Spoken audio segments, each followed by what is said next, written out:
السلام عليكم ورحمة الله وبركاته. أهلا بيكم في وصفة جديدة من مطبخنا مطبخ الماسة. النهاردة أول يوم رمضان، كل سنة وانتم طيبين، ينعاد عليكم الأيام بألف خير. هنعمل مع بعض النهاردة حاجة بسيطة، مش هتبقى السفرة مش هتبقى كتيرة، دي سفرتي المتواضعة. هنعمل مع بعض محشي كرنب ومعاه كمان لحمة مسلوقة. هنسلق اللحمة لأن هنحتاج الشوربة بتاعتها أو المرقة. ده شكل المحشي، وتابعي معايا الفيديو عشان تعرفي ازاي تنجحي المحشي بتاعك ويطلع بالشكل ده ولونه احمر وبيلمع والرز من جوه مفلفل. في ناس كتير ما بيطلعش معاهم مظبوط. تابعي معايا انتي بس خطوات واحده واحده. واللي لسه لاول مره يتابعني ما ينسانيش باللايك والشير ويفعل لي زر الجرس عشان يوصلكوا كل جديد. ويلا بينا هنبدأ بالمقادير ونقول بسم الله. معانا النهاردة هنعمل لحمة، وهنعمل معاه كمان محشي. طبيعي محشي يبقى محتاج شوربة، فهنعمل النهاردة اللحمة هتبقى مسلوقة، وإن شاء الله إن شاء الله هتعجبكم الطريقة. تابع معايا الفيديو للآخر.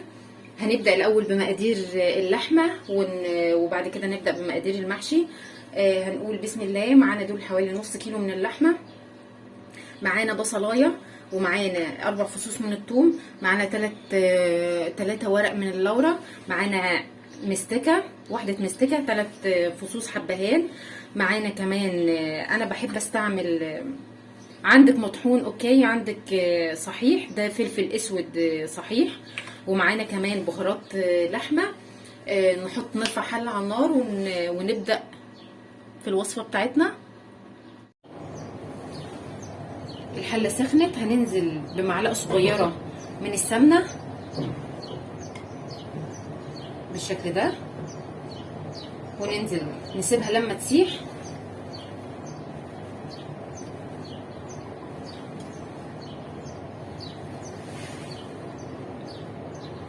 هنبدا ننزل باللحمه بتاعتنا.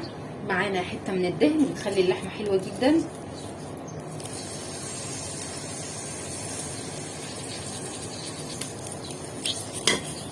هننزل باللحمه واحده واحده.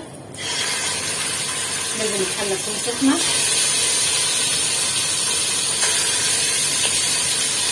هتاخدي بقى احلى شوربه من العضمايه اللي هنحطها مع اللحمه، هتطلع لك احلى شوربه فعلا هتاكليها. هنبدا ننزل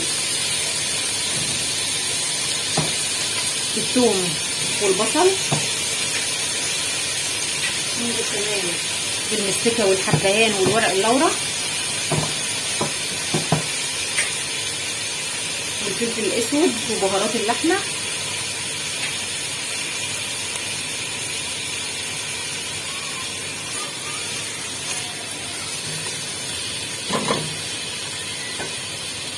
كده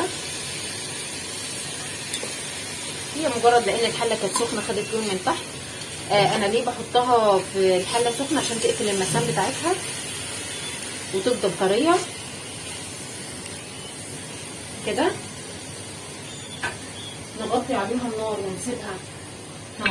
النار ونسيبها تتشوح شويه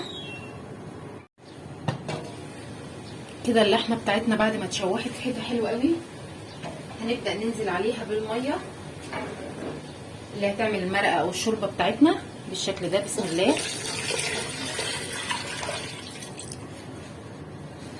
الميه انا جايباها عاديه من الحنفيه كده. هنسيبها لحد ما تستوي بقى براحتها. بعد ما حطينا عليها الميه نسيبها تستوي براحتها عما نجهز المحشي. هنبدا دلوقتي تجهيزات المحشي. معانا دول حوالي كيلو من الرز المصري مغسولين ومتصفيين كويس. معانا كيلو ربع تقريبا من الطماطم مضروبه في الخلاط عصير. معانا دول 3 حزم من الخضار، شبت على كزبره على بقدونس. معانا كمان دول حوالي بصلتين كبار وبصلايه صغيره متقطعين. انا بصراحه بشراهم لان انا عندي ولادي ما بيحبوش البصل ظاهر في الاكل. معانا البهارات بتاعتنا: ملح، معلقتين كبار من الصلصه، معلقه من الثوم، دي حته دهنه متقطعه صغير. بصي هتوديكي في حته تانية طعم المحشي. البهارات بتاعتنا واحده واحده. معانا معلقه صغيره من النعناع، ربع معلقه او نص معلقه من الكمون، معلقه كبيره من الكزبره، معلقه كبيره من الفلفل الاسود، معانا حوالي ربع معلقه من القرفه، معانا معلقه كبيره من البابريكا، معانا كمان معلقه من السبع بهارات، معلقه صغيره. دي البهارات بتاعتنا. هنبدا دلوقتي نحط حله على النار. حطينا دلوقتي حله على النار، هنبدا ننزل بالزيت بتاعنا. لما سخنت، بسم الله، المحشي بيحب الزيت الكتير.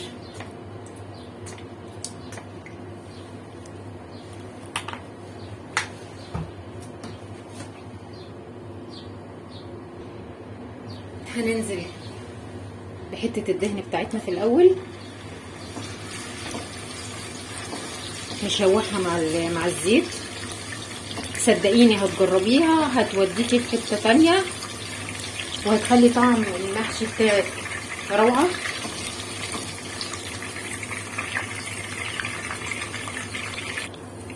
هننزل دلوقتي بالبصل بتاعنا. مش هنزل بالبصل كله، هنزل بنصه بس بالشكل ده.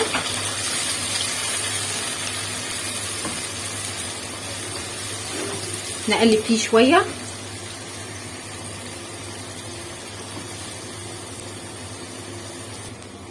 هننزل كمان لما خدت لون البصله، هننزل عليهم بالثوم كده لحد ما نشم ريحه الثوم.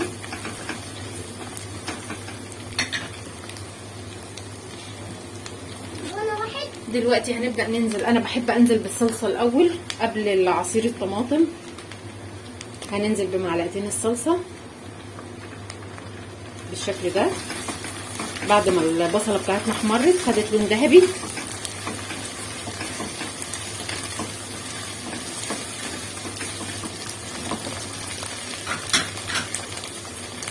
هننزل بعصير الطماطم. بسم الله.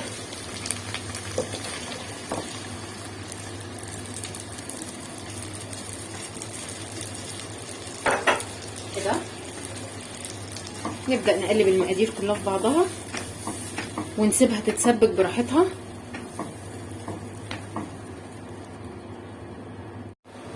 كده خلاص الصلصة بتاعتنا اتسبكت. هنشيلها من على النار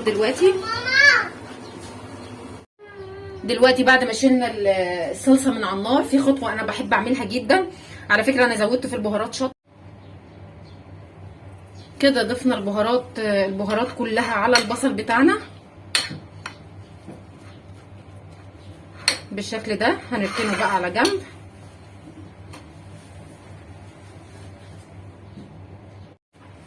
جبنا البوله بتاعتنا اللي احنا هنحشي فيها، هنحط فيها كل المقادير.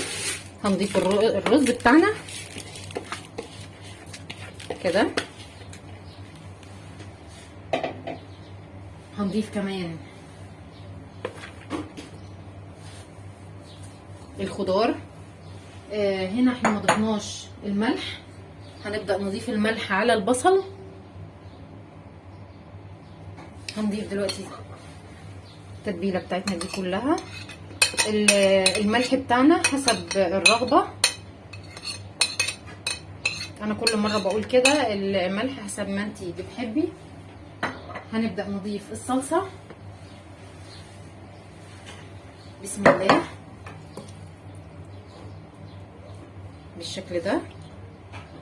وفي نفس الحله مش هنغيرها ولا هنغسلها مكان الصلصه. هنبدأ نحشي، نلف فيها المحشي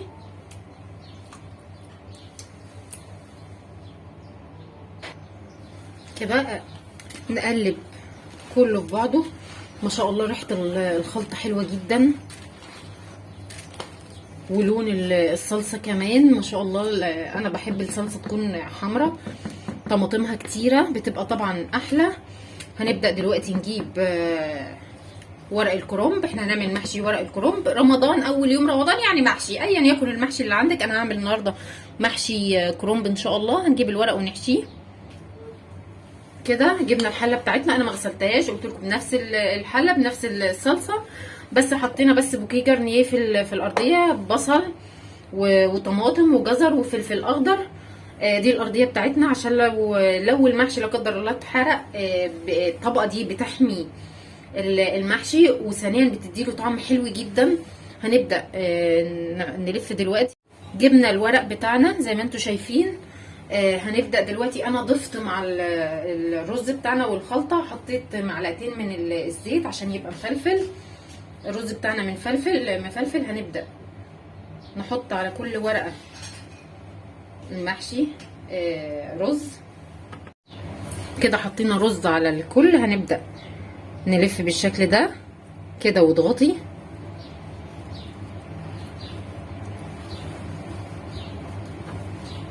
لو في اي رز زايد، ده شكل المحشي. هنعمل دي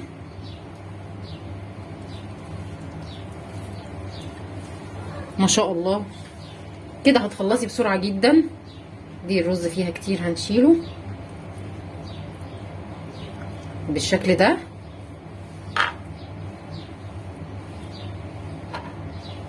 هعمل معاكم كمان كده.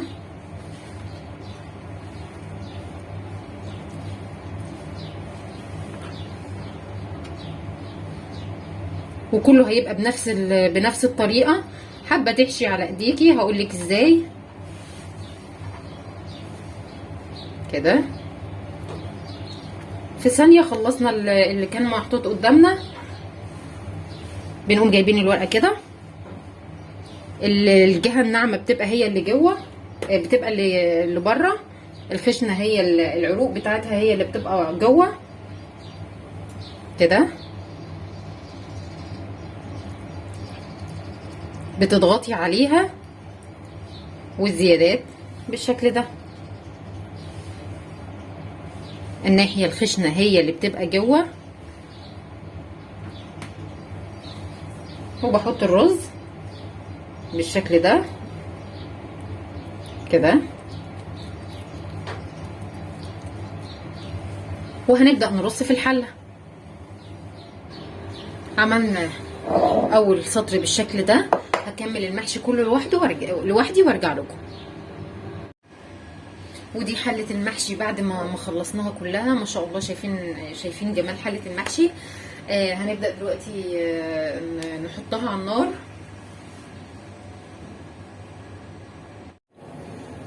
نرجع نشوف مع بعض اللحمة بتاعتنا. اعتقد هي ما شاء الله دخلت دلوقتي في السوا. هنزود عليها ملح. انا خدوا بالكم انا كل ده ما كنتش زودت ملح.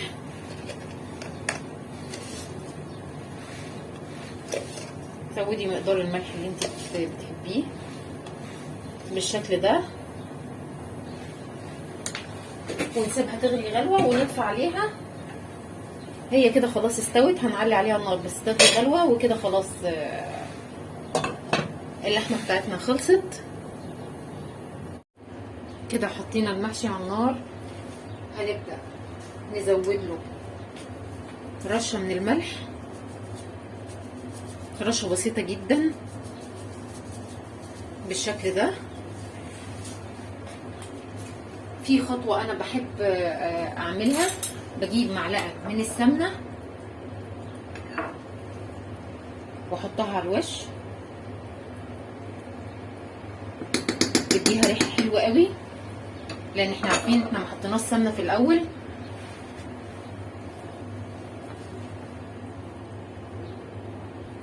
بعد ما رشينا شويه ملح وحطينا معلقه سمنه. هنبدا ننزل بالمرقه او الشوربه بتاعتنا. المقدار بتاعنا بتاع الشوربه بتاعت المحشي لازم ترجيها بعد ما تعمليها عشان الشوربه تنزل بالشكل ده. بتحطيها يا دوب اخر صف من المحشي. تحته بالظبط بتبقى الميه بيبقى سوى مقدار الشوربه اللي بياخده المحشي بيبقى يدوب تحت اخر صف عشان ما يعجنش منك، ولازم ترجيها كده عشان المرقه بتاعتك تنزل. في خطوه كمان بنعملها عشان المحشي ما يطلعش منك ويفك. بجيب طبق احطه كده على وش المحشي واضغط بحيث ان المحشي بتاعنا ما يترفعش لفوق، ونبدأ نغطي عليه يستوي براحته لحد ما يتشرب ميته، وبعدين نهدي النار. كده المحشي بتاعنا اتشرب ميته خلاص ودخل في مرحلة السوى. عايزين بس نشيل الطبق ده سخن جدا.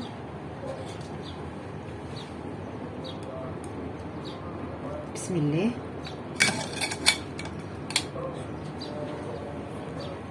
شايفين الجمال؟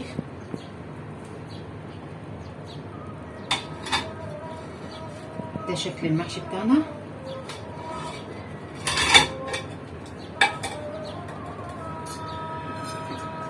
كده خلاص هنسيبه، هو كده دخل خلاص في مرحلة السوا. هنسيبه كمان حوالي 10 دقايق ونشوفه في طبق التقديم بتاعنا. نبدأ نغرف. شايفين المحشي بتاعنا مفلفل ازاي؟ بسم الله اللهم بارك. احلى محشي ممكن تاكليه بالشكل ده. وبكده ده شكل الطبق بتاعنا. غرفنا المحشي واللحمة بتاعتنا في طبق التقديم، واستنوني في وصفة جديدة وطبخة جديدة، والسلام عليكم ورحمة الله.